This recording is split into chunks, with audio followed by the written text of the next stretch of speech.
Welcome to Bible Fiber, where we explore the biblical tapestry through the 12 minor prophets, 2 reformers, and 1 exile.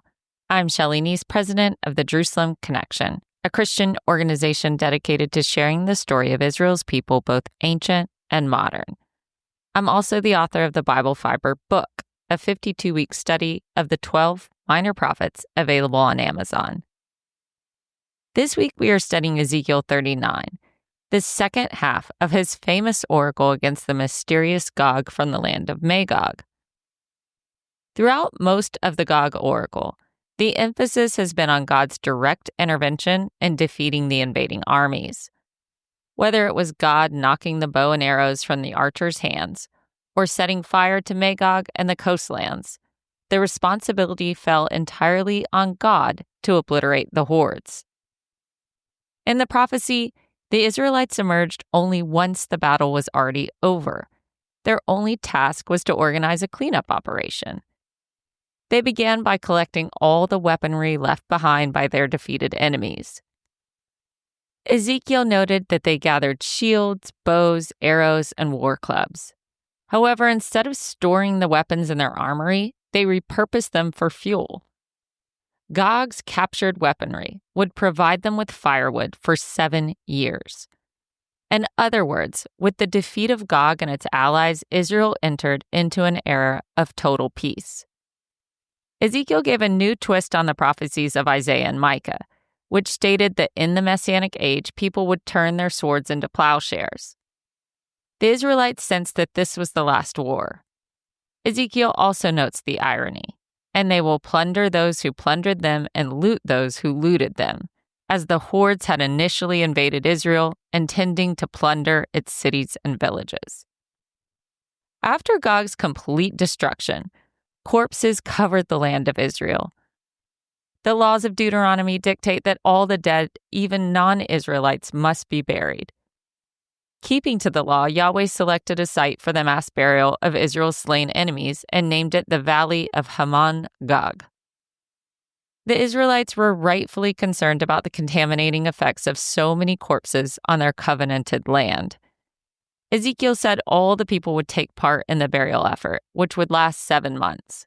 Ezekiel states people will be continually employed in cleansing the land. They will spread out across the land, and along with others, they will bury any bodies that are lying on the ground. After 7 months, they appointed special inspectors to roam the land and mark any unburied bones, so nothing would be overlooked. In the next section, starting in verse 17, Yahweh issued a personal invitation to all the wild animals and scavenging birds, calling them to a grand banquet to feast on the corpses of those defeated in battle.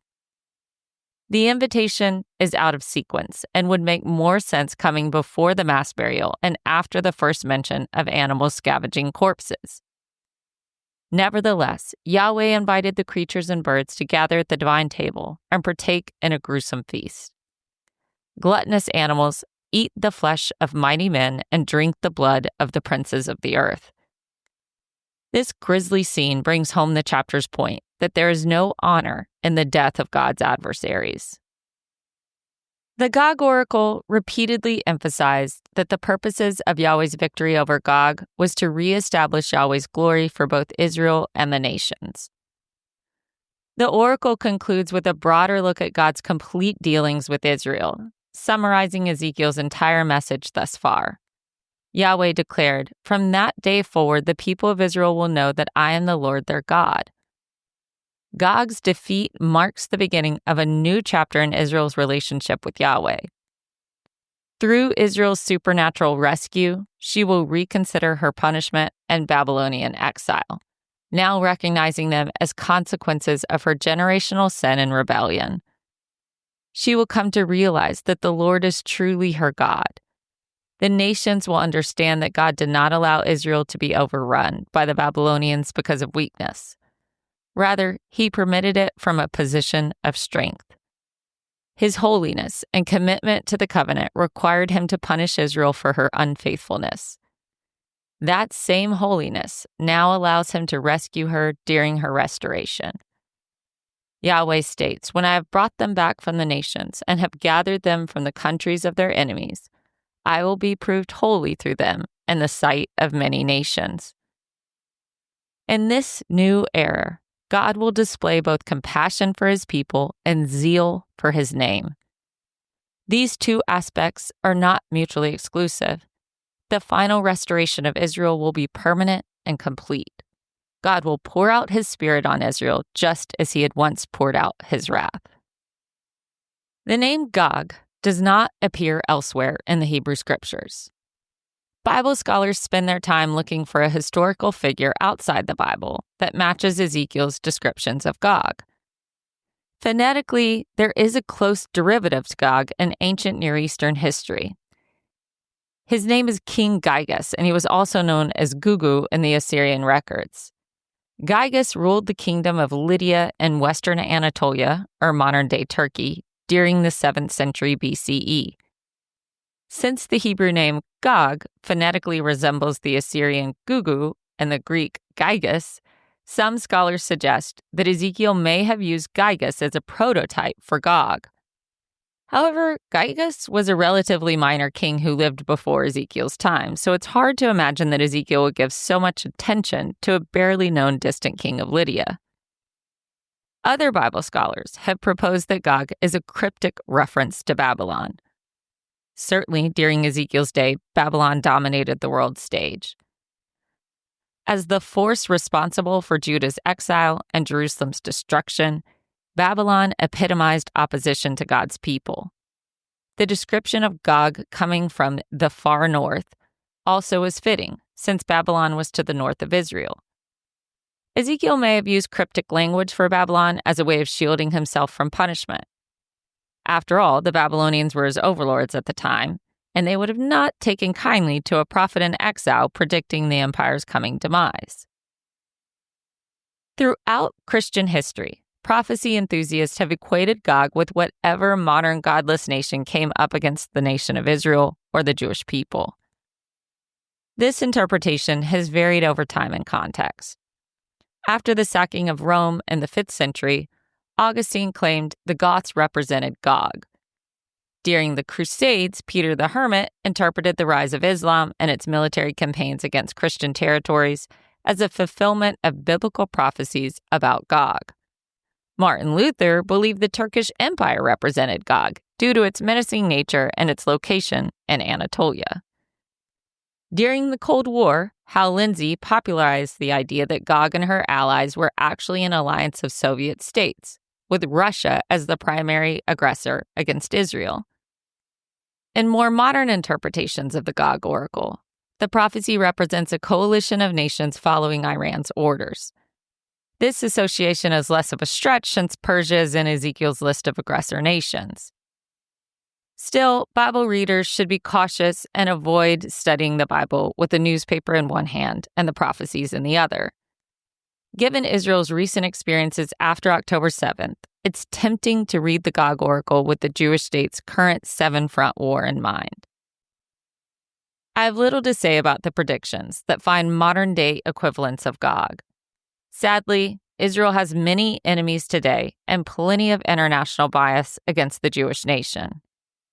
All I can say is that Israel has not yet arrived at a time of peace. The primary thrust of Ezekiel's message is not to eliminate our modern geopolitical landscape. Instead, Ezekiel promises that one day Israel and all of humanity will recognize Yahweh.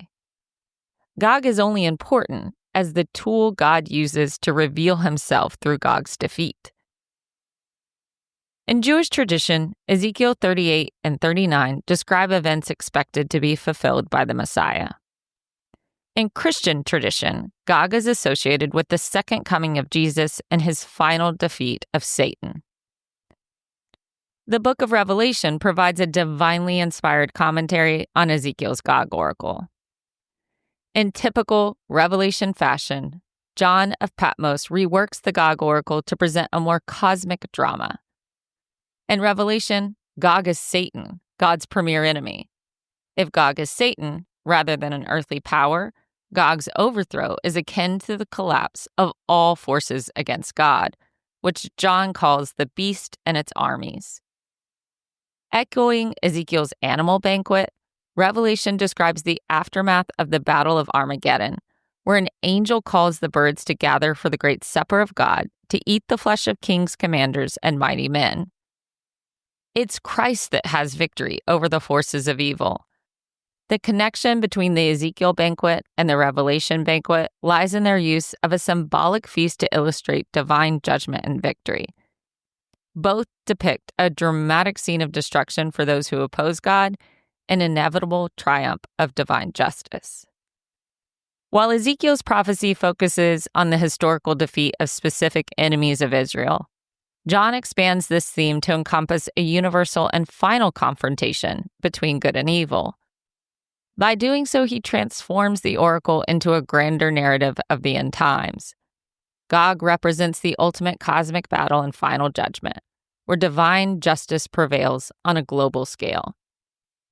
Although Ezekiel referred to Gog as a national leader from Magog, Revelation refers to Gog and Magog together as two entities, which is why you often hear Gog and Magog instead of Gog from Magog.